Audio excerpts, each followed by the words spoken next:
Después de una semana en donde el Partido Fuerza Popular ha estado en el ojo de la tormenta, ya se encuentran en mi mesa los congresistas de dicha agrupación, Nano Guerra García, presidente de la Comisión de Constitución, y Juan Carlos Lizarzaburu, representante de peruanos en el exterior. Bienvenidos a esta mesa. Buenas noches. Buenas noches. Congresista Lizarzaburu, comencemos con usted. Quiero comenzar hablando del incidente, evidentemente, que ha dado que hablar esta semana, en que usted calificó de mantel de chifa a la Huifala.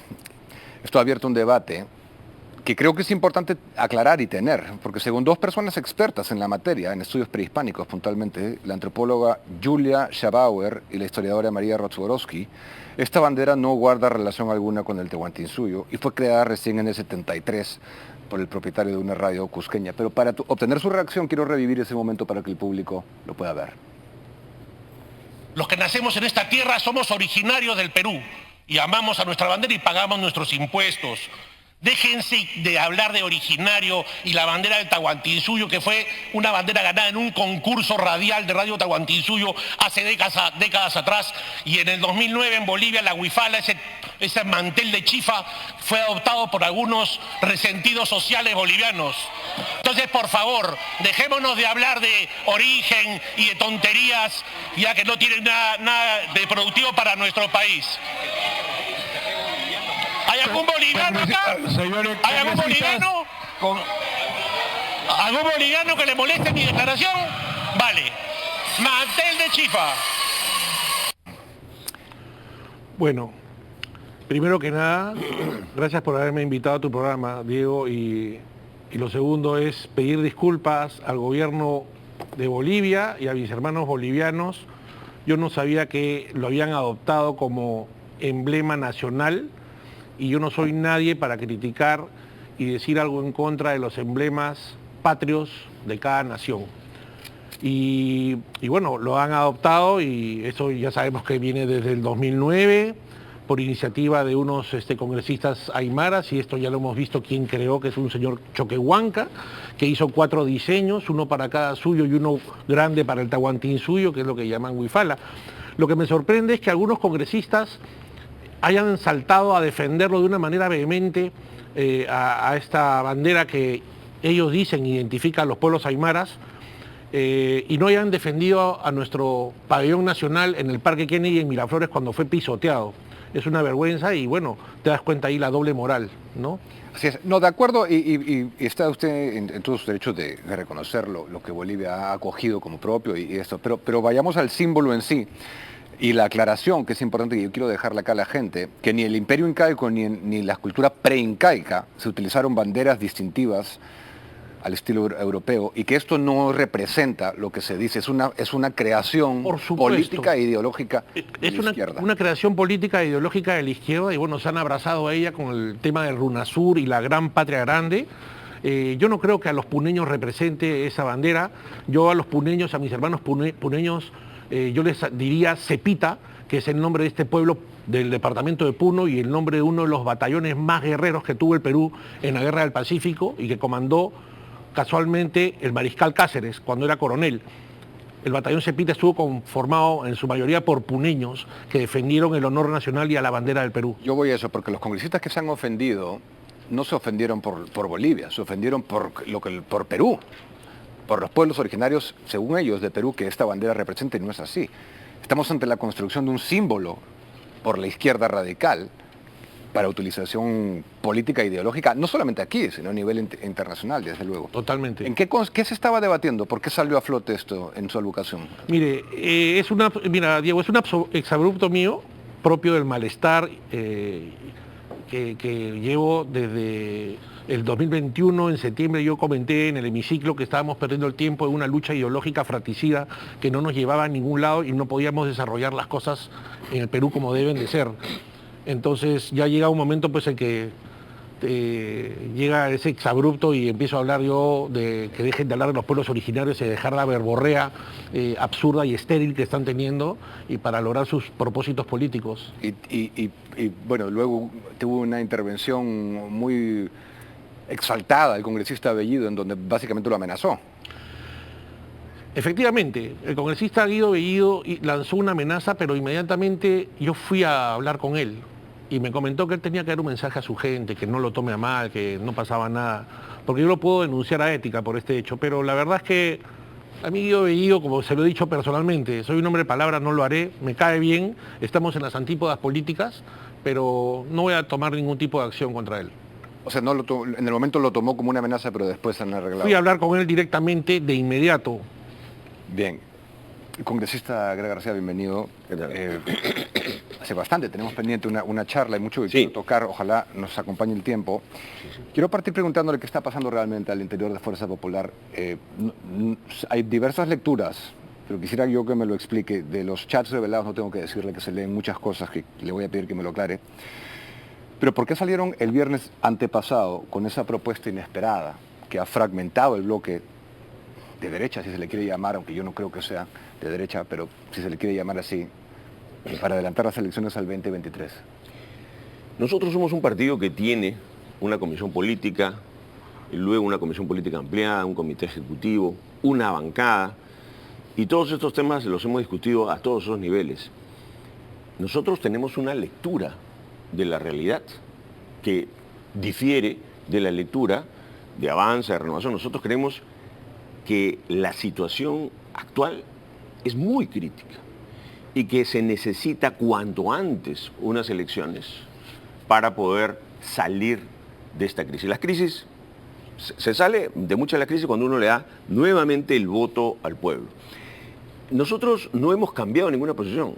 Nuestra lideresa ya el año pasado lo dijo, que deberían haber elecciones para el 2023. Entonces nosotros hemos mantenido esa posición. Hemos cedido cuando se ha conversado, cuando se planteó en el Pleno 2024. Pero luego de eso, yo conversé con todos los voceros de todas las bancadas para intentar sacar adelante las reformas, sobre todo la central, que es la bicameralidad y otras. Y no había ningún consenso. No tuvo dictamen. La bicameralidad sí, está en pleno. Está en el Pleno para desactivarla. Está en una reconsideración del congresista Salguán. Pero a mí lo que me extraña, esto es el tema de fondo para mí. Si ustedes representan, más allá de Keiko Fujimori, a un líder como Alberto Fujimori, que nos dejó como herencia esto. Entonces, si usted propone elecciones anticipadas ante una ola de violencia, que ya se desbordó, desde luego, nadie duda eso, ¿dónde queda la Constitución? Para protegerla. Para proteger la Constitución, para proteger el régimen, uno tiene que saber en qué momento. O sea, no respetar es flexible. La Constitución no es un mandato, es un adelanto de elecciones. Eso no es violar la Constitución. Fuerza Popular está clarísima en defender nuestra Constitución. Ahora, que nosotros planteemos que para salir de esta crisis, y hasta ahora lo seguimos planteando, debería haber elecciones del 2023, no tiene absolutamente nada que ver con nuestra posición de defensa de la Constitución. Al contrario, como acabo de decir, es para proteger. Digo, las naciones terminan envueltas en las guerras civiles. Las naciones desaparecen. Las repúblicas acaban en las anomias. Y estamos a un paso de eso. Nos molestará, nos fastidiará muchísimo que haya violencia, que haya manipulación, que haya dinero en el narcotráfico. Pero las salidas tienen que ser políticas. Uno tiene que saber proponer salidas políticas a su país. Quiero saber también, preguntarle a ambos quiero saber qué dice Keiko Fujimori al respecto de esto, pero le ruego que me atienda a la pausa comercial, la primera tenemos que hacerla. Regresamos.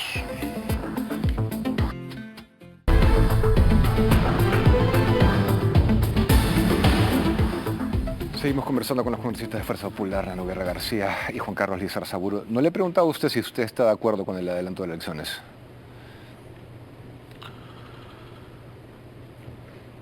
Estoy de acuerdo que el país esté pacificado y si es necesario un adelanto de elecciones para que mi país se pacifique, podría estar de acuerdo.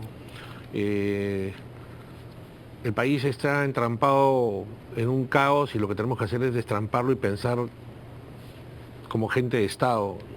Y lo que queremos es un país que se desarrolle en paz y donde se desarrolle la unión. Ahora, la pregunta que yo quiero hacerle, congresista, es el tema para muchos de fondo, y lo que genera mucho malestar, es que se presume que Fuerza Popular quiere adelantar las elecciones a este año lamentablemente no hemos podido mostrar en el reportaje porque el Jurado Nacional de Elecciones nos ha negado la información que solicitamos. Se presume que quieren ustedes que se cierre el padrón como está, no haya nuevos partidos inscritos y resulten por razones obvias beneficiados ustedes. Nosotros, la propuesta final que apoyamos era que sea un mix de elecciones 2023, 2024, con además elecciones complementarias, que esos fueron los planteamientos de todos los partidos. Y yo como presidente de la Comisión de Constitución lo acogí. Cuando nuestra lideresa dijo que se hagan elecciones 2023, no solamente dijo eso, dijo una segunda cosa, elecciones en las que yo no participaré. Y es en lo que se mantiene ella todavía. Y nosotros cuando conversamos con ella, por lo menos yo intento decirle, oye, pero deberías participar. Ella se mantiene en esta posición, pero además, cuando, por ejemplo, se plantea un gobierno complementario, veíamos con buenos ojos la posibilidad de ir en conjunto con otros partidos. El partido que más esfuerzos ha hecho por el bloque democrático hemos sido nosotros. El que hemos buscado que se camine juntos, que el APRA se haya inscrito nos parece excelente. O sea, el fujimorismo no tiene miedo a decir, es que queremos participar solamente 10, no, que participen 13, 14, 15 partidos. Eso es ya pensar que nuestros ánimos son subalternos. Pero eso es interesante. ¿Usted considera que en una siguiente elección, cuando corresponda, Keiko Fujimori debería candidatar? Keiko Fujimori ha llegado 3 veces a la segunda vuelta. Es una extraordinaria candidata. Cuando uno camina con Keiko Fujimori por cualquier pueblo del Perú, te das cuenta que tiene un arrastre impresionante. Eso, si tú me dices de algún político que tenga la mitad de ese arrastre, te lo entendería. Pero yo, como persona, sí quisiera, y como militante de Fuerza Popular, sí quisiera que ella candidate. Ella está en una etapa de su vida en la que dice, ahora quiero tener un respiro. No solo arrastre.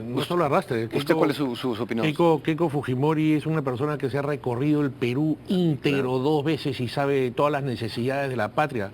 Nos hemos perdido una gran presidenta y un gran gobierno, porque había cuadros calificados para poder trabajar por el país. Ok, pero la realidad, el principio de primacía de la realidad, hace 3 elecciones nos indica que la mayoría del Perú no quiere que ella sea presidente. Nos han metido mano 2 veces. Diego, Mitterrand postuló 6 veces, AMLO postuló 5 veces, Salvador Allende postuló 7 veces.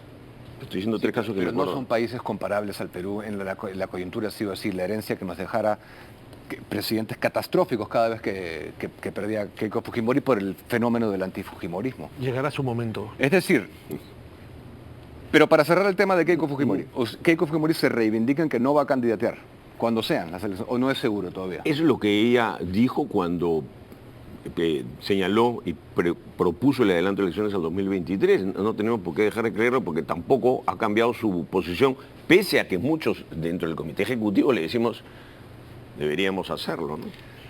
La pregunta obvia en ese caso sería, ¿quién sería el candidato que ustedes presumen ocuparía esa posición en un siguiente proceso? ¿De Fuerza Popular? De Fuerza Popular. Bueno, tenemos dirigentes muy buenos históricos. Está el secretario general, está Marta Moyano, está Miki Flores. Son gente que está mucho antes que yo. Miki Torres. Miki también podría ser. ¿El secretario general quién es? Lucho Galarreta. Luis Galarreta. Sí. ¿Estaría usted en el mix de candidatos? Yo no. ¿Candidatos? Yo no. Alejandro Aguinaga, por ejemplo. Alejandro Aguinaga también. valor. Son líderes que tiene el partido. Yo he llegado recién. O sea, ellos son generales. Yo estoy de comandante a las justas todavía. ¿Se animan a decir a quién les gustaría a ustedes ver como candidato o no pueden decir eso? Yo no. Yo creo que no mapeaba a nadie. ahí hay una buena terna, ¿no? O más que terna, 4. Marta sería esa candidata, Lucho Galarreta, extraordinaria candidato también sería. ¿Sí? Lucho Galarreta sería un gran gestor. Sí. Ahora, en lo que sí hay un consenso es que en Fuerza Popular siempre se opondrá a la idea de una asamblea constituyente. Eso sí no está lugar a dudas ni a negociaciones, ¿no? Pero esta semana hemos conocido un tuit de hace algo más de 2 años, en donde el actual premier de este gobierno, Alberto Tarola, apoyaba esa idea en noviembre del 2020. Sabemos que Dina Boluarte, que ha sido una pieza fundamental fundamental, como siempre lo digo aquí, ahí está el tuit, en la columna vertebral del gobierno del golpista Pedro Castillo, también hasta hace muy poco apoyó esa idea. ¿Han podido alguno de ustedes hablar sobre ese tema con Otárola o Dina Boluarte? No, sin embargo, yo creo que obviamente uno puede tener determinadas posiciones y una cosa es con guitarra, otra cosa es con cajón. Cuando ya estás en el gobierno, cuando estás en una situación así, obviamente no puedes reflexionar, puedes cambiarlo, y enhorabuena que no lo hayan planteado así y que sean firmes. Inclusive en su segundo proyecto se retiró el tema de la consulta del tema constituyente, ¿no? Pero es importante tener claro, porque yo lo dije acá, no sé si ustedes, pero cuando asumió Dina Boluarte yo decía que yo no podía olvidarme de quién era ella y de todo lo que había hecho.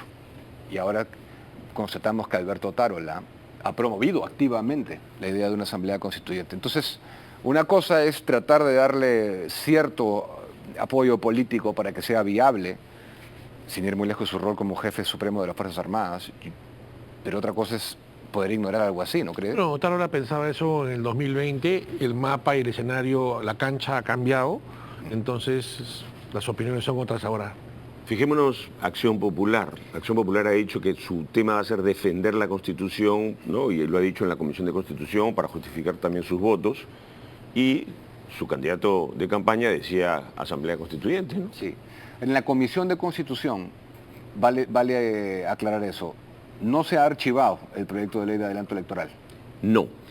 Lo que se ha hecho es que se ha señalado, en virtud de la interpretación del artículo 78, a mi juicio equivocada, pero tenía que dar pase a la votación, que no se puede ver se tiene que ver en el siguiente periodo anual de sesiones. Y el periodo anual de sesiones siguiente es en julio, inicia en julio. Entonces en julio se podría ver este tema, no ha sido archivado. Entonces, ¿cómo le digamos? ¿Que ha sido ignorado, postergado, relegado, desestimado? No, tiene que cumplir las reglas. No se puede ver un proyecto de idéntica materia en la siguiente legislatura, ¿no? ¿Cuál es el escenario de lograr un consenso, al menos en el Pleno, de esto? Si digamos que se obtiene un dictamen y va al Pleno.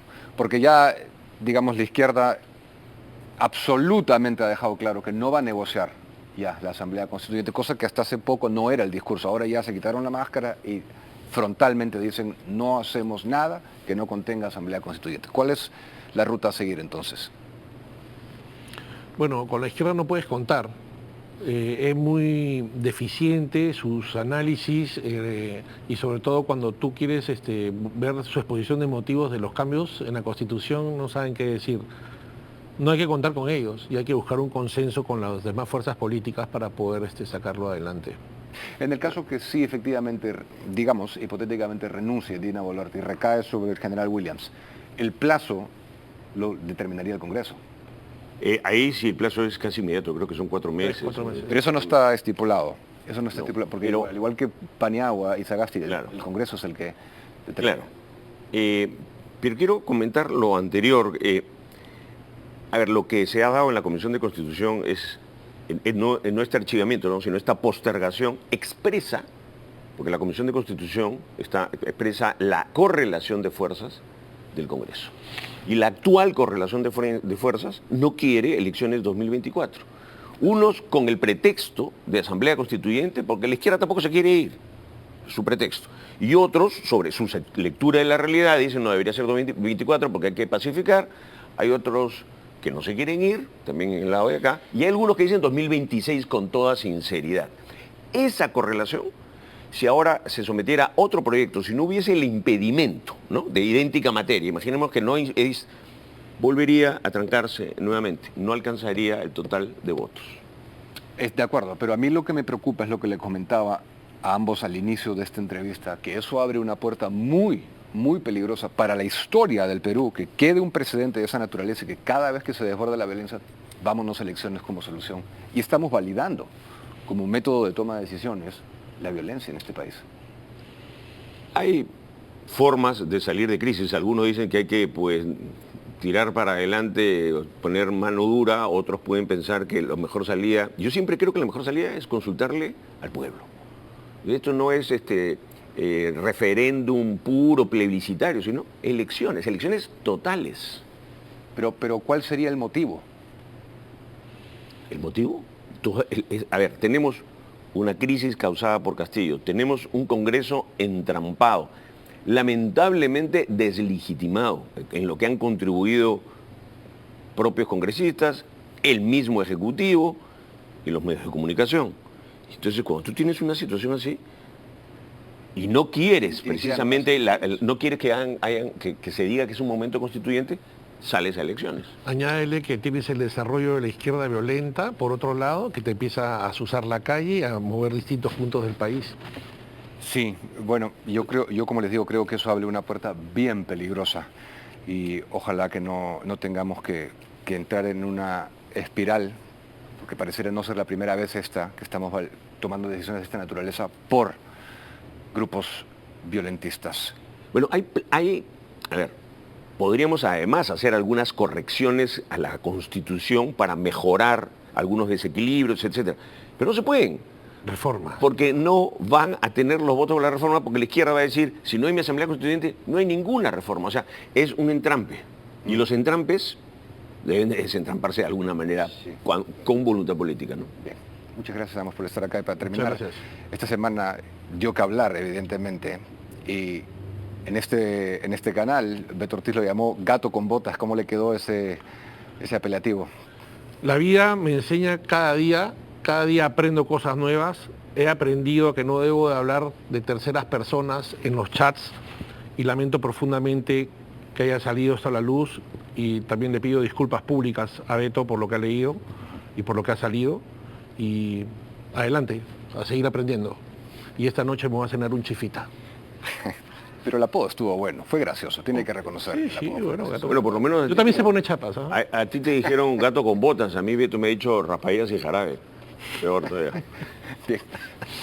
Muchas gracias a ambos. Y pausa comercial y volvemos con el doctor Ernesto Blum.